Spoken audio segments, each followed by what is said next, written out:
The history of Christianity and Judaism exhibits a great deal of sibling rivalry. Their common parentage has not brought peace to the relationship.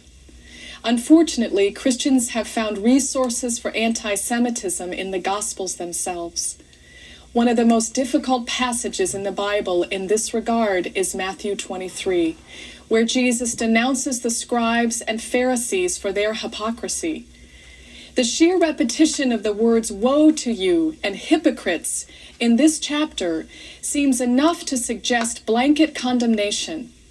Vivid descriptions such as whitewashed tombs and brood of vipers would appear to discredit through images of emptiness and stealth.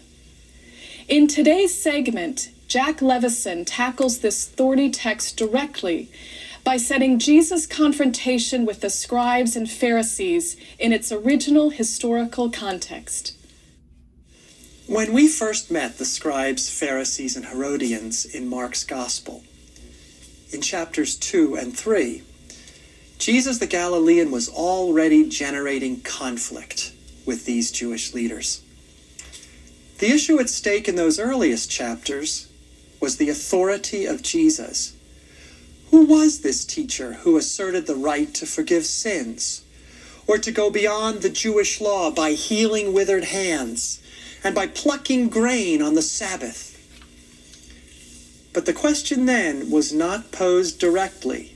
The scribes murmured privately and disapprovingly among themselves and questioned Jesus' disciples, while the Pharisees and Herodians left Jesus' presence in order to conspire against him.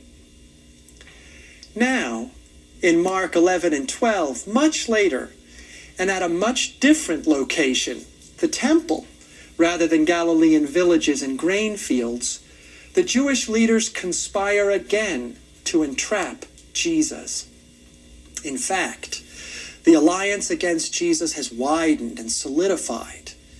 Chief priests, scribes, elders, Sadducees, Pharisees, and Herodians, despite intractable differences among them, join in discrediting Jesus by raising again the question of his authority. They pose questions about whether it is legitimate to pay the census tax, or whether belief in the resurrection is a matter of faith or absurdity. An issue, by the way, that accentuated the division between the Sadducees and Pharisees. But the debate is not entirely one-sided. Jesus also takes the offensive against the Jewish elite by telling a story about tenant farmers who killed a landholder's son, a story that his opponents recognize is about them. And in his final words to the disciples and the crowds in Mark 12, 38 through 40, he cautions, "Beware of the scribes, who like to walk around in long robes, to be greeted with respect in the marketplaces, to have the best seats in synagogues and places of honor at banquets. They devour widows' houses, and for the sake of appearance say long prayers. They will receive the greater condemnation." In Matthew's Gospel, these few and fairly straightforward critiques of ambition and greed grow into charges of hypocrisy, of pious play acting. In the first 12 verses of Matthew 23, Jesus addresses the crowds and his disciples, urging them to accept the teaching of the scribes and Pharisees because they sit on Moses' seat. Though Jesus cautions them not to follow the behavior of the scribes and Pharisees, for they do not practice what they teach. Jesus' followers must reject ostentatious displays of religious symbols, such as large phylacteries on their foreheads. They must refuse seats of honor and such titles as rabbi. This initial critique concludes with familiar words found elsewhere in the Gospels, which explain why Jesus' followers must not emulate the scribes and Pharisees. The exalted will be humbled, and the humble exalted. A familiar teaching, to be sure. What follows, however, is not so familiar. Jesus turns from the crowds and his disciples to confront the scribes and Pharisees directly. He begins a series of 7 harsh condemnations, each punctuated by the damning word woe, and each increasing in intensity compared with the previous condemnation. Then, in verse 33, Jesus attacks the scribes and Pharisees with a vengeance. He charges that they are, by their own admission, the descendants of those who murdered God's prophets. They are snakes, vipers. The scribes and Pharisees are murderers who shed innocent blood. How are we to understand these tough indictments in Matthew 23? It's not an option to cut them out, for they reflect the experiences of both Jesus and his earliest followers. Nor is it an option to ignore them, to pretend these attacks are not there. Not in light of the sad history in which Christians have used such texts to justify persecuting the Jews. We can, however, understand this flurry of denunciations by recognizing 2 factors contributing to these charges. The first is that this highly charged form of critique was part and parcel of ancient argumentation during the Roman era. The leaders of Roman philosophical schools directed such criticisms at one another. One philosopher, for example, criticized the Epicureans for a teaching he claimed was, quote, subversive of the state, destructive of the family, not even fit for women.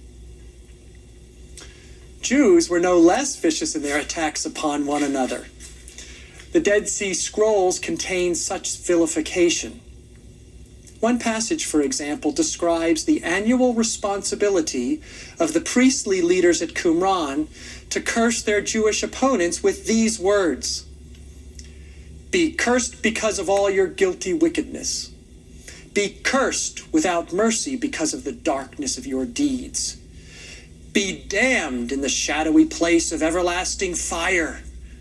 We get the point. And this is the point. Jesus attacks the Jewish leaders from the perspective of a Jewish rival. A great deal is at stake in this confrontation in the temple. But it is not a matter of Christian versus Jewish points of view.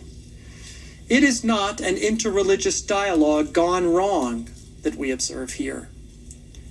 It is not a basis for Christians to degrade Judaism.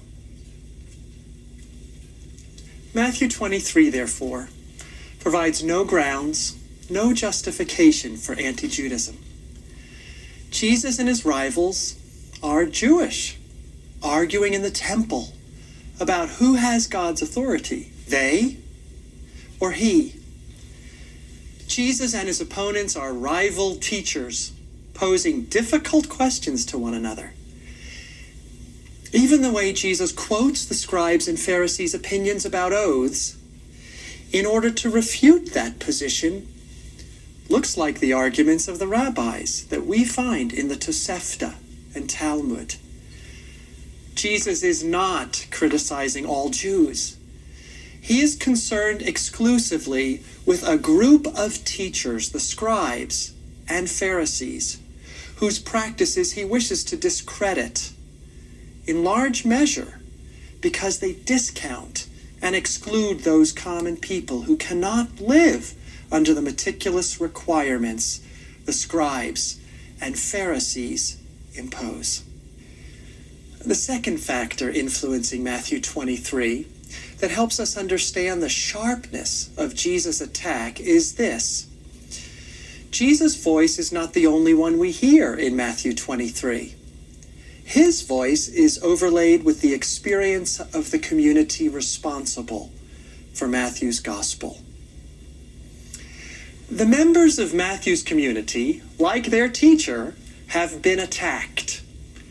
And they trace this oppression to such leaders as the scribes and Pharisees, who dominated Jerusalem prior to its destruction in AD 70. The voice of subsequent generations can be heard at the climax of Jesus' escalating attack in Matthew 23, verse 34. I send you prophets, sages, and scribes, some of whom you will kill and crucify, and some you will flog in your synagogues and pursue from town to town. These words are not referring to the experiences of the earthly Jesus. They reflect the experiences of his followers during the decades after his death and resurrection.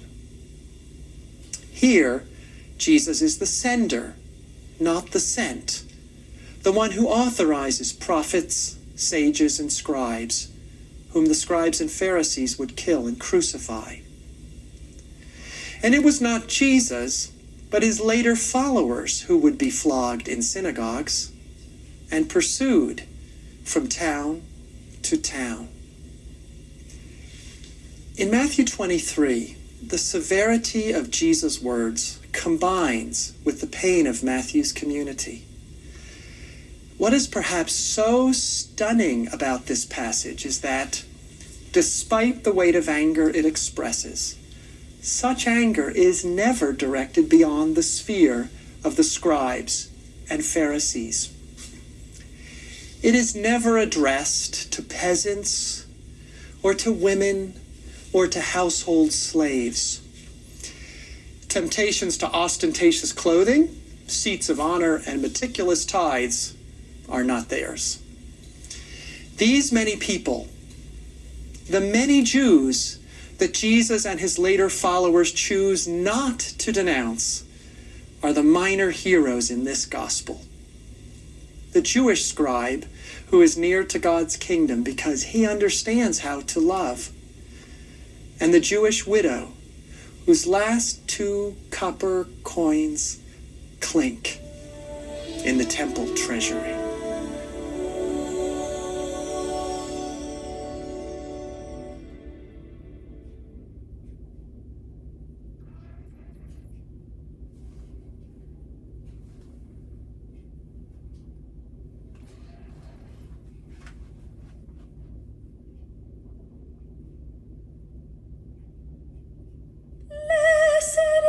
You shall love the Lord your God with all your heart and with all your soul, and with all your mind and with all your strength. The second is this: you shall love your neighbor as yourself.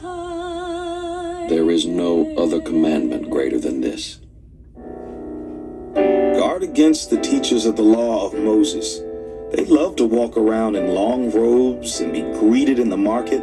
They like the front seats in the meeting places and the best seats at banquets. Woe to you who say, whoever swears by the sanctuary is bound by nothing, but whoever swears by the gold of the sanctuary is bound For by you lock people out of Woe the to kingdom you, of heaven. for you clean the outside of the cup and the plate, but inside they are full of greed Woe to and you, for self-indulgence. you tithe mint, dill, and cumin, and have neglected the weightier matters of the law, justice, and mercy, and faith. You blind guides, you strain out a gnat, but swallow a camel. This poor widow has put in more than all those who are contributing to the treasury, for all of them have contributed out of their abundance. But she, out of her poverty, has put in everything she had, all she had to live on.